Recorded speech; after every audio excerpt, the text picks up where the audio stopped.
Hello students, myself Assistant Professor Namrata Khilochia, Profile BBA College, Vapi.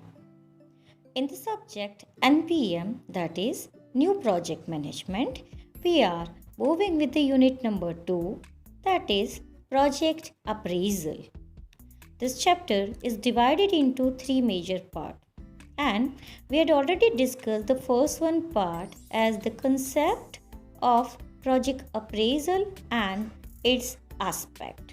So let's move forward with the part B, that is market and demand analysis. The first step in project analysis is to estimate the potential or maximum size of the market for the product proposed to be manufactured or service planned to be offered, and get an idea about the market share that is likely to be captured in future. Put differently, market and demand analysis is concerned with two broad issues or aspects. These are: first one, what is the likely aggregate demand for the product or service, and what share of the market will be proposed project enjoy. So these are the main two concerns about market and demand analysis. It should be carried out in an orderly and systematic manner. While market and demand analysis, the key steps in such analysis are 6. These are: first one, situational analysis and specification of the objectives. Second, collection of the secondary information. Third, conduct market survey. Fourth, characterization of the market. Fifth one, market demand forecasting. And sixth one, that is market planning. So let's discuss these 6 steps in detail. This one is the diagram which shows the key steps in market and demand analysis and their interrelationship. From the chart, you can see that the first one step, that is analyzing the current situation. Then step number 2, that is collection of the secondary information. Then third one step, conduct market survey, that means collecting the primary information. Fourth one, characterization of the market. Fifth one, demand forecasting, and sixth one, market planning. In today's session, we will be going to discuss about step number 1, that is situational analysis or specification of the objectives.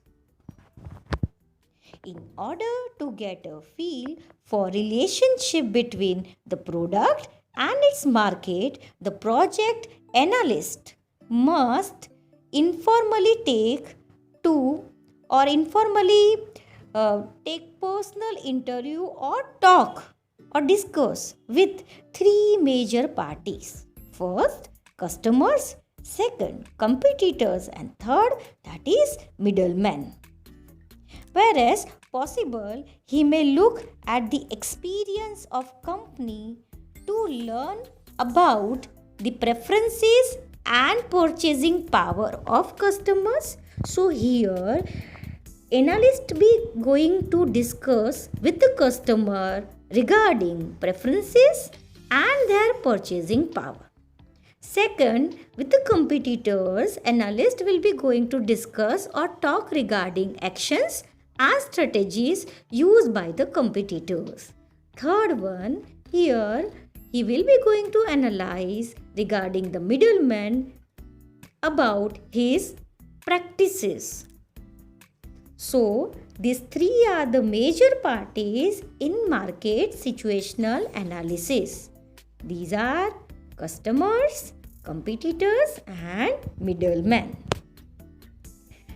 If such a situational analysis generates enough data to measure the market and get a reliable, trustworthy handle over projected demand and revenues, a formal study need not be carried out. अगर situational analysis से sufficient market demand का data मिलता है तो next one surveys नहीं conduct किए जाते हैं, particularly when cost and time consider so suggested.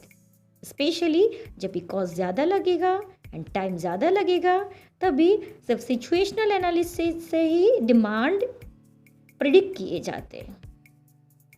In most cases of course a formal study of market and demand is warranted. To carry out such a study, it is necessary to spell out or identify objectives clearly and comprehensively. Often, this means that the initiative and informal goals that guides situational analysis need to be expanded and articulated with the greater clarity. So all the objectives need to be clearly defined and comprehensively written. A helpful approach to spell out objectives is to structure them in the form of questions.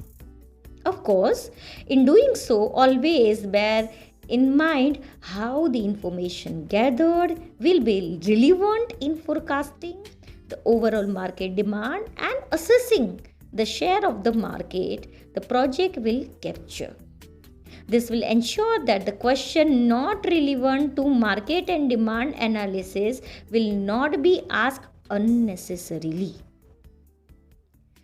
To give example, suppose that a small but technologically competent firm has developed an improved air cooler.